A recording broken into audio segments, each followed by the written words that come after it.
Well, hello. Hi, Scott. Hi, Maddie. Hi. Good to see you both again. It's good to see you too.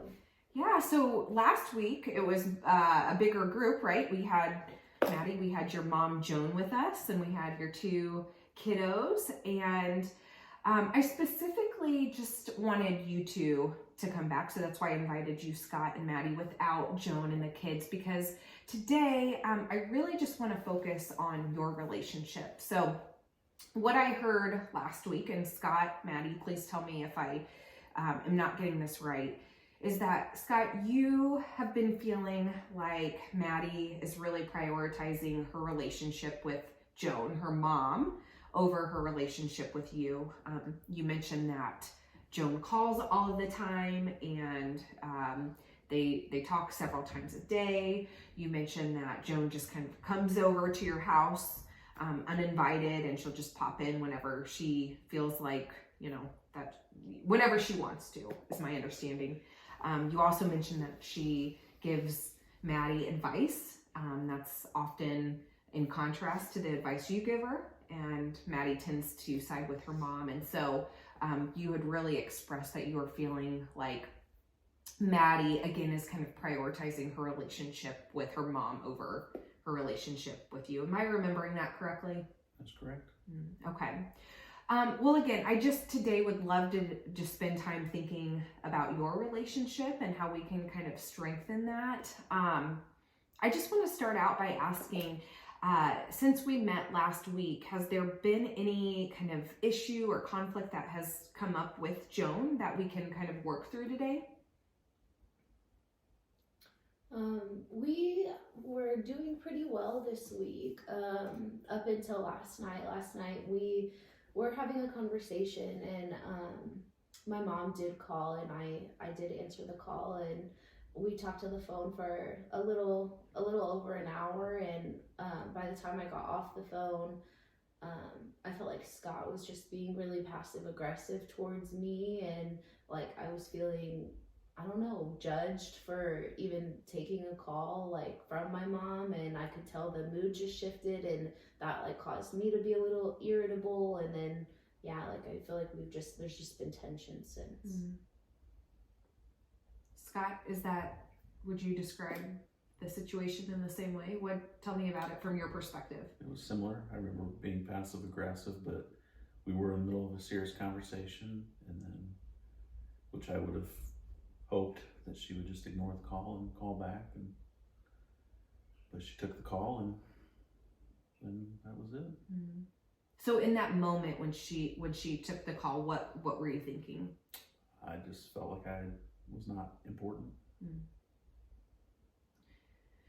Okay.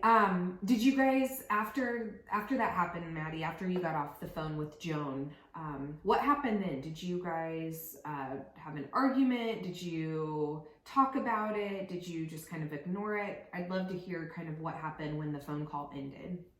We didn't necessarily have an argument. That it just Scott was like, he was like, at this point, like, forget about our conversation. Like I could just tell, like, he was upset with me, and then I felt upset because he was upset with me, and I wasn't trying to do anything, to like upset him.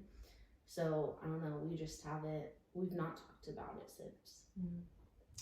Well, would you guys be willing to have a conversation right now about it? I know that it can be a little uncomfortable because I'm in the room, but I would love to just hear you kind of have a conversation about how you felt. I would encourage you just to use I statements. I'd love to just help you guys understand one another. I do notice, Maddie, that you are sitting with your arms crossed. I don't know if you feel like you're a little guarded, but I would love for you just to kind of uncross your arms and turn towards Scott. Scott, I noticed that you have a pillow, and I don't know if that's a barrier or what, but I would love for you to just kind of move that off to the side, and if you could look at each other and just talk about maybe you could start out by just telling Maddie how it made you feel when Joan called Maddie. You guys were in the middle of an important conversation, and she ended up taking Joan's call. So I just felt like I was not a priority, and especially when we were having a serious conversation, and then the conversation with your mom was about nothing important. Mhm. So then I shut down and I get passive and yeah, just not feeling like a priority. Mhm. Yeah. I can understand like when you say it like that, like how you would feel like you're not a priority. I don't want to make you feel like you're not a priority because you are a priority to me. I think for me it's just hard to, you know, ignore her phone calls because I don't know, I just feel like it's I guess I feel like unsafe or something, like, you know, like my mom will be upset with me or um you know, like she won't be happy with me, and I guess I feel like our conversations, not that they're not important, but I just feel like it's a little bit of a safer space for me to like, you know, like I feel like more safe in our relationship. Does that make sense? I get that. Like I do feel like me and you love each other unconditionally, and not that my mom I don't think doesn't love me, but I just don't. What would it look like for you to lessen those conversations? And maybe again, you two could have this conversation, just pretend that I'm not here, but maybe we could establish kind of a new rule or boundary around the amount of time Maddie talks to her mom on the phone, and it can be an agreement that between you two, and we can start there. So again, if you job guys, so we've already kind of established our first boundary. When Joan calls and you guys are in the middle of a serious conversation, Maddie, you're in agreement that you're not going to take the call.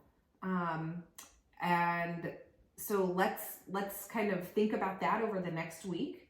And when we meet back next week, then we can you know, see how you did, Maddie, see how Scott responded, and go from there. Maybe another issue will come up that we can work through and set up some boundaries. So I think this is a great starting point though. So I'm hopeful for you guys, and I look forward to seeing you both next week.